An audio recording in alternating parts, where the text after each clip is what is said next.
Antara kesalahan bacaan Al-Fatihah yang mengubah makna daripada perkataan hamdun, alhamdu, kepada alhamdu. Hamdu bermaksud pujian. Kalau hamdu bermaksud padam ataupun lenyap ataupun binasa. Sirat kepada sirat, dia tidak memiliki maksud sin. Sirat asalnya jalan yang lurus ke arah kepada lafaz yang tidak memiliki makna. Ad-dallin, orang-orang yang sesat, kepada az-zalin, menjadi orang yang zalim. An'amta kepada an'amtu, engkau yang memberi nikmat, kepada jadi aku yang memberi nikmat.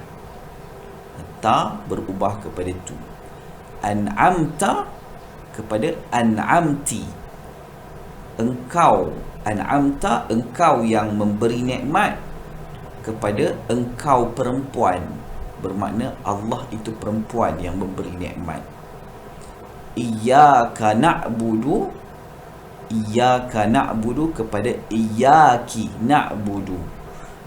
Iyyaka, hanya kepada engkau kami menyembah, kepada menjadi iyyaki, kami menyembah engkau perempuan. Kepada kami menyembah engkau perempuan. Na'budu kepada na'badu, dia akan berubah struktur ayat menjadi rosak. Kami akan menyembah, perubahan dari sudut nahwu.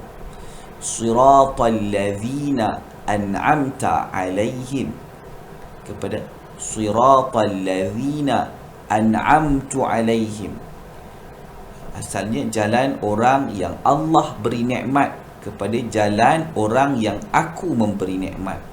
Ta berubah kepada tu. Al-falah kepada al-falah,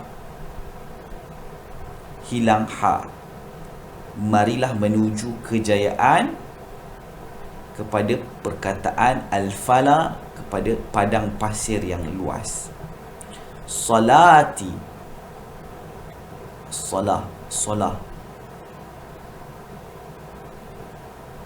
Solat hilang makna, sesuatu yang salah. As-salah berkaitan, sesuatu yang berkaitan dengan panas ataupun hiburan. Baik, ini berkaitan dengan azan. Hayya 'alal falah, solat, as-salah. Ya. Baik, itu sahaja beberapa perkataan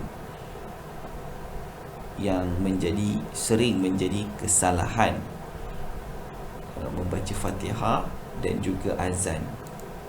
Ini adalah perkataan azan. Allahu a'lam.